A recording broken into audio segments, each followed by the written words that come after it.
विजयादशमी के अवसर पर देश भर में दशानन रावण का पुतला जलाकर बुराई पर अच्छाई की जीत का जश्न मनाया जाता है। लेकिन इंदौर में रावण के पुतला दहन पर रोक लगाने के लिए जय लंकेश समिति ने कोर्ट में याचिका लगाकर पुतला दहन पर रोक लगाने की मांग की है। देश भर में 15 अक्टूबर को दशहरा मनाया जाएगा, जिसके लिए रावण के पुतले को अंतिम रूप दिया जा रहा है।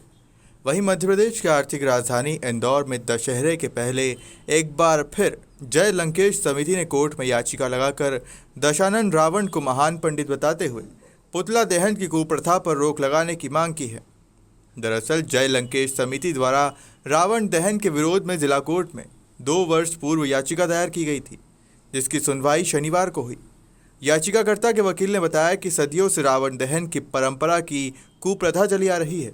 रावण को बुरा बताकर सदियों से उसका दहन किया जा रहा है, जो कि विद्वानों की भावना को ठेस पहुंचाने का काम कर रहा है।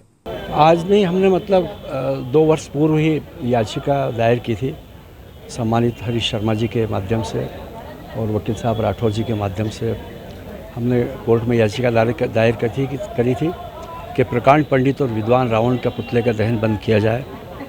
ये हमारे मन को ठेस पहुंचती है, हमारी आस्था के प्रतीक रावण है।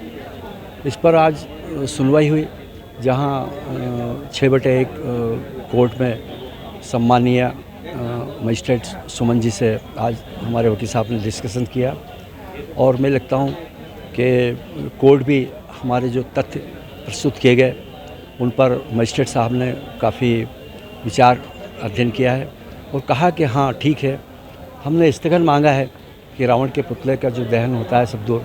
वैसे राज्य सरकार ने जिला कलेक्टर के माध्यम से भी एक अपील जारी कर दी है कि कोई भी गरबा या रावण का जो दहन होगा वो बगैर कलेक्टर की अनुमति से नहीं होगा।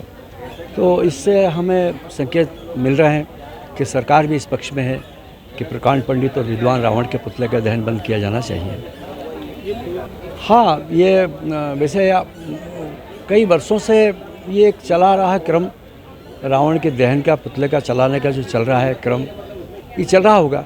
लेकिन ठीक 2010 से हम लोग सतत प्रयास में हैं कि जब से हमने इंदौर में दशग्रीव दशानन रावण का एक मंदिर बनाया है और विशाल मंदिर में रोज़ नित्य प्रतिदिन सुबह और शाम को दर्शनार्थी आते हैं, पूजन के लिए अपनी प्रार्थना करते हैं, मन्नत मांगते हैं। और हमने देखा है कि कई लोग, जिनमें हमने देखा है कि अच्छे क्वालिफाइड जो साइंस पढ़े लिखे लड़के लड़कियां होती हैं, महिलाएं होती हैं, वो भी वहाँ आते हैं, उनके पैर में डोरा बांध के जाते हैं और उनकी मन्नत पूरा होती हैं। इसका मतलब ये कि कहीं ना कहीं एक आस्था से हमारे वो जो प्रभु दशग्रीव दशानन जो जुड़े हैं और उनके जुड़ने से एक हमारे भी मन में एक आस्था प्रकट हो गई है। तो अब लगता है कि यार अब रावण को जलाना अच्छा नहीं है। मेरे को 80% मतलब मेरे मन को एक संतोष मिला आज, और पहली बार किसी मजिस्ट्रेट ने बड़ी गंभीरता के साथ हमारे वकील को सुना है और काफ़ी दस्तावेज उन्होंने देखे हैं। और उन्होंने ये भी कहा कि रावण भक्त मंडल महेश गौहर कौन है, तो मेरी ओर इंगित करके इशारा करके ये है। मेरे जब उनकी आंखें मिली तो मुझे लगा कि नहीं यार, ये जो युवा मजिस्ट्रेट है इसके मन में कुछ न कुछ तो एक आस्था है रावण के प्रति भी। तो उन्होंने कहा है कि हम और भी जो एविडेंस जो उन्होंने मांगे हैं अब हम उनको पेश कर देंगे। अभी सुनाई का अभी 2:30 बजे के बाद वो बाबू जो तारीख देता है वो बताता है। वो क्या बताता है शायद हम समझते हैं, हमने कहा है कि 15 तारीख नज़दीक है, दशहरे के पूर्व हमारे डिसीजन हो जाए, स्थगन तो हो ही जाए कम से कम।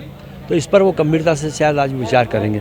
याचिकाकर्ता महेश गौहर ने बताया कि कोरोना काल के चलते इस याचिका पर सुनवाई नहीं हो पाई थी, जिसके बाद आज सम्माननीय मजिस्ट्रेट ने वकील से चर्चा हुई। जिला कोर्ट मजिस्ट्रेट ने पूरे मामले को गंभीरता से लिया।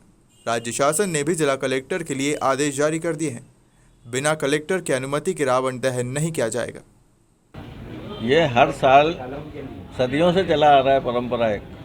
एक परंपरा नहीं कहेंगे, कुप्रथा कहना चाहिए। कुप्रथा चली आ रही है कि एक विद्वान आदमी को जैसे कीचड़ उछालते हैं ना लोग, यार ये अच्छा क्यों दिख रहा है, इसमें कुछ ना कुछ धब्बा होना चाहिए। ऐसी मानसिकता के लोगों ने एक कुप्रथा बना ली है कि रावण बुरा था, रावण ने सीता का हरण कर दिया था, इसलिए उसका पुतला जलाया जाए, बुरा आदमी था। लेकिन आज के रावण क्या कर रहा है? रावण ने तो कुछ भी नहीं किया था। आज के रावण तो सब कुछ कर रहा है। अभी एक मैटर चल ही रहा है, कोई मंत्री का लड़का है, उसको बचाने के लिए प्रधानमंत्री खुद घूम रहा है। ऐसे रावण पड़े हैं आज की दुनिया में। तो आज के जो रावण हैं उनको मिटाने के बजाय, उनको हटाने के बजाय वो प्राचीन ग्रंथ से रावण का उदाहरण लिया और उसका बेचारे का पुतला बना के चलाता। आचार्य चाणक्य ने कहा है कि जिस देश में विद्वानों का आदर नहीं होता, विद्वानों का निरादर होता है, वो देश स्वतः नष्ट हो जाता है। रावण विद्वान था, प्रकांड पंडित था। ऐसे व्यक्ति को अपमानित करके उसका पुतला हर साल जलाना, उसे अपमानित करना, तो ये तो देश को डुबाने वाली बात है, देश को चिराने वाली बात तो नहीं है।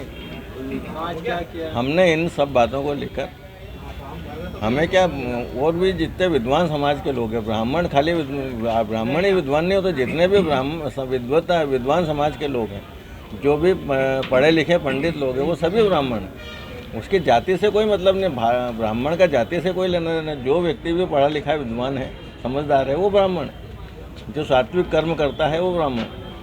तो ऐसे समाज के लोगों को ये प्रथा बुरी लगी। उन सबों ने मिलकर यह तय किया कि हमें इस कुप्रथा को ख़त्म करवाना चाहिए। तो सरकार को नोटिस दिया, सरकार ने तो ख़त्म किया नहीं, तो हमें मजबूरी में इसमें दावा कोर्ट की शरण लेना पड़ी। हमें याचिका लगाए हुए 3 साल हो गए। 2 साल तो ये कोरोना में निकल गए, सुनवाई नहीं हुई। आज पहली बार सुनवाई हुई है, जज को हमने अपनी बात कही है। हमारा कहना ये है कि एक तो कुप्रथा बंद होना चाहिए, विद्वान का अपमान करने के, हर साल उस पर कीचड़ उछालना, उसका पुतला जलाना, उससे प्रदूषण फैलता है, ध्वनि प्रदूषण, धुएं का प्रदूषण, धूल का प्रदूषण फैलता है, इसे भी रोका जाना चाहिए। तो इन सब बातों को लेकर हमने याचिका डाली है, उसमें हमने स्थगन भी मांगा है। हमारी बहस हो चुकी है, अब कोर्ट क्या आदेश करती देखना है। मामला तो अपनी तरफ से हमने जो दस्तावेज दिए, अपनी जो बात रखी है, हमारी तरफ से तो मामला मजबूत है और मेरे को ऐसा लगता है कि जनता के हित में आदेश आना चाहिए। गौरतलब है कि इंदौर में दशानन रावण का मंदिर है, जहां जय लंकेश समिति द्वारा प्रतिदिन पूजा की जाती है। साथ ही ऐसी मान्यता है कि रावण के पैर में धारा बांधने से मन्नत पूरी होती है। फिलहाल देखना होगा कि जय लंकेश समिति की याचिका पर रावण पुतला दहन की परंपरा पर रोक लगाई जाती है या फिर सदियों से चली आ रही परंपरा जारी रहेगी। इंदौर से जितेंद्र चौहान की रिपोर्ट।